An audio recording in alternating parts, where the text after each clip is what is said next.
Bismillahirrahmanirrahim. Assalamualaikum warahmatullahi wabarakatuh. Alhamdulillahi rabbil alamin. Allahumma salli ala Sayyidina Muhammad wa ala ali Sayyidina Muhammad wa sallim tasliman kathira. Subhanaka la ilma lana illa ma 'allamtana innaka antal alimul hakim. Para habaib yang saya cintai, para alim ulama, para kiai yang saya banggakan, yang saya muliakan, guru kita bersama yang sudah memberikan banyak ilmu buat kita semua.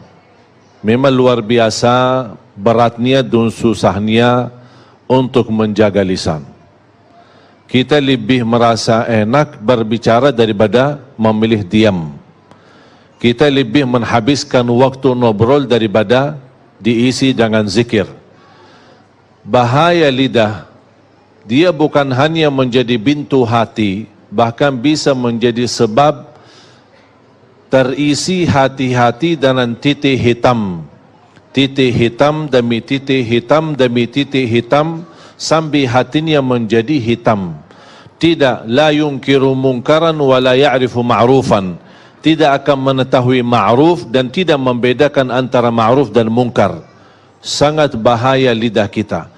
Makanya Rasulullah sallallahu alaihi wasallam menggambarkan di hadis yang sahih, "Man kana yu'minu billahi wal yawmil akhir falyaqul khairan aw liyasmut." Ada dua pilihan. Kalau anda beriman kepada Allah dan hari akhirat, berkatalah yang baik atau diam. Berarti menurut saya, apalagi di masa sekarang, jauh lebih baik memilih diam daripada berbicara. Idza kana al-kalamu min fiddah fassukutu min dhahab. Kalau berbicaraan itu dinilai seperti nilai perak, tapi jauh lebih mahal berdiam karena nilainya seperti emas. Karena sangat membahayakan, bukan bisa menyakiti perasaan orang lain, bukan bisa membahayakan hati kita, bahkan bisa membawa kita masuk neraka. Rubba kalimatin yaquluha qail la yulqi laha balan min sakhatillah tahwi bihi fin nari 70 kharifa. Bisa saja seorang berbicara, tapi dia tidak menilai dan memperhatikan perbicaraannya, mendapatkan kemurkaan Allah gara-gara perbicaraannya itu, dan masuk neraka 70 tahun. Satu kata bisa membawa kita masuk neraka.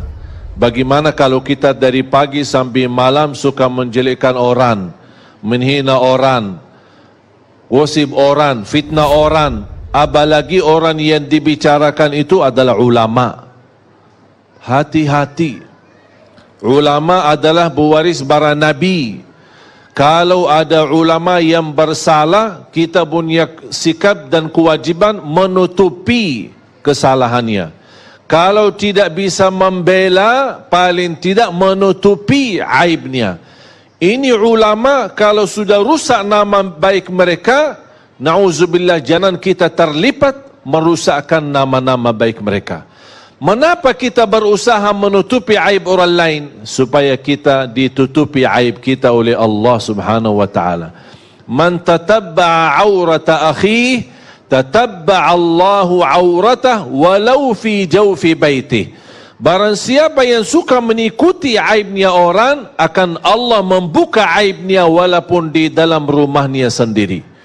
Jamaah sekalian yang dimuliakan Allah subhanahu wa ta'ala, banyak pesan-pesan Allah di suratul Hujurat. Saya nasihatkan anda semua kalau nanti pulang, buka Al-Quran suratul Hujurat. Banyak nasihat-nasihat, moral-moral, akhlak-akhlak untuk mendidik kita kalau kita bisa belajar dan kita praktik. Allah subhanahu wa ta'ala berfirman, A'udzu billahi minasy syaithanir rajim. Ya ayyuhalladzina amanu in ja'akum fasiqun binaba'in فتبينوا أن تصيبوا قوما بجهالة فتصبحوا على ما فعلتم نادمين. Allah subhanahu wa ta'ala mengajarkan kita untuk bertabayun ketika kita didatangin berita fitnah, berita yang tidak jelas sumbernya. Hati-hati. Sama dengan posisi lidah adalah posisi HP. Ketika kita menerima sebuah berita, dengan mudah kita sudah membaca, tidak tahu sumber berita apakah benar atau tidak, langsung kita copy, terus dipas dan dikirim. Itu yang saya sebut dosa jariah. Biasanya tahu apa? Sedekah jariah atau amal jariah. Ini dosa jariah. Apa itu dosa? Kalau sudah terlanjur kita menerima berita yang hoak, berita yang tidak benar, atau video yang tidak benar, atau video isinya maksiat dan dosa, terlanjur kita sudah lihat, udah cukup, astaghfirullah wa atubu ilaih. Jangan coba-coba kita sebarkan dan kirim ke orang lain.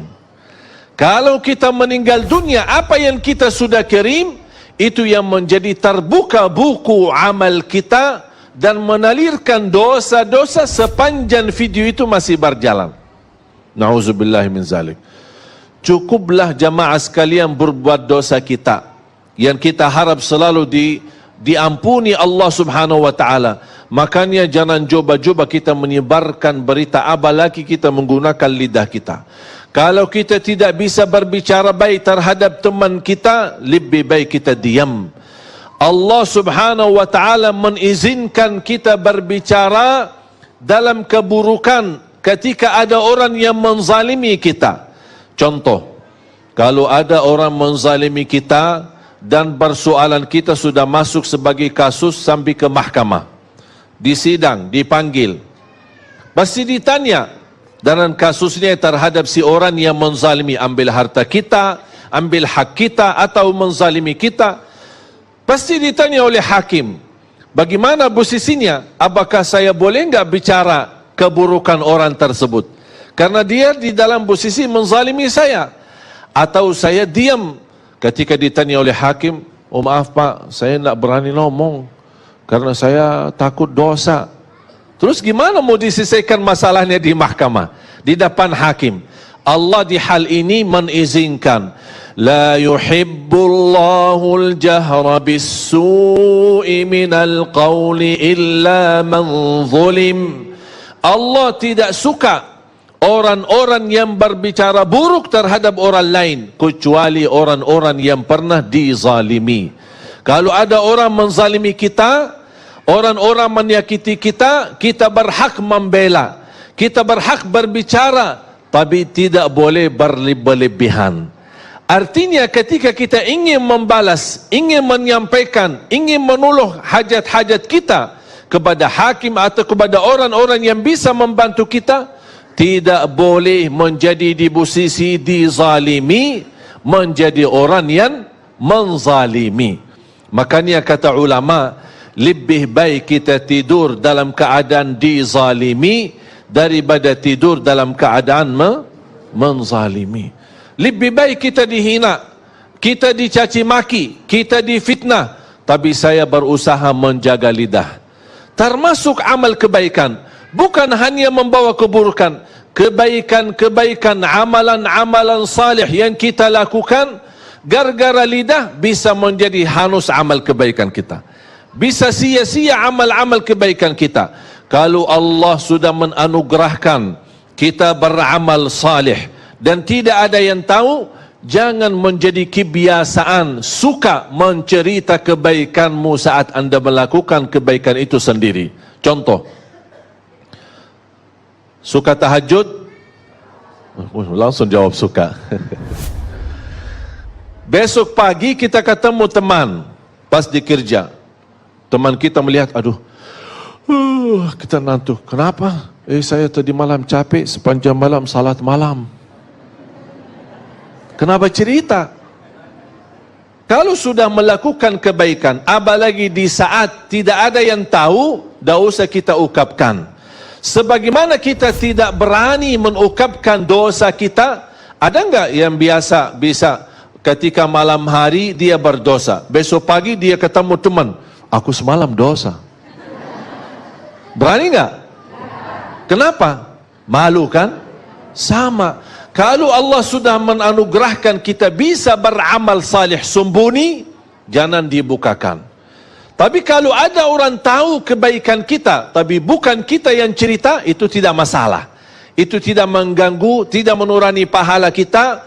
Walaupun orang puji kebaikan kita, kita tidak pernah punya keimpian orang memuji kebaikan kita. Tapi seandainya kalau ada yang memuji kebaikan kita, itu bukan sesuatu yang kita harapkan, tapi ini sebuah anugerah dari Allah. Sebagaimana bersabda Rasulullah, tilka ajilu busyral mu'min, inilah berita gembira yang Allah anugerahkan dari lidah-lidah hamba-hambanya yang memuji orang-orang salih. Faham? Jamaah sekalian dimuliakan Allah Subhanahu wa taala. Allah melarang kita untuk berbicara sebelum kita memfikirkan. Bahkan ini nasihat dan wasiat Rasulullah. Bahkan itu wasiat Sayyidina Ali bin Abi Talib radhiyallahu an, "Fakkir fima taqul, fa in kana khairan faqul wa illa faskut." Berfikirlah sebelum berbicara. Kalau itu baik, lanjutkan. Kalau tidak baik, lebih baik diam. Sebagaimana bahaya lidah, bisa satu keburukan yang kita ucapkan membawa kita masuk neraka 70 tahun. Tapi alhamdulillah sebaliknya, Allah memberikan dengan lidah yang ringan untuk bisa berzikir. Amalan ibadah yang paling ringan, tapi di sisi Allah pahalanya paling besar. Amalan zikir hanya tugas lidah, gerakan lidah. Tidak perlu wudu, tidak harus menghadapi kiblat, berdiri, duduk atau berbaring, dimanapun kita berada. Biarpun ibu-ibu lagi halangan, masih bisa gunakan lidahnya untuk berzikir kepada Allah. Amalan ringan, mudah dibaca, mudah diingat, mudah dihafal, mudah diucapkan, tapi pahalanya sangat besar. Contoh sederhana, subhanallah wa bihamdih, subhanallahil azim. Dua kalimat, ringan di atas lisan, berat di atas timbangan, dicintai Allah. Subhanallah wa bihamdi, subhanallahil azim. Makanya kita berusaha daripada isi yang buruk dan lidah kita, kita selalu kesibukan untuk mengisi zikir supaya terhindar hati kita dari hal-hal yang membahayakan iman kita.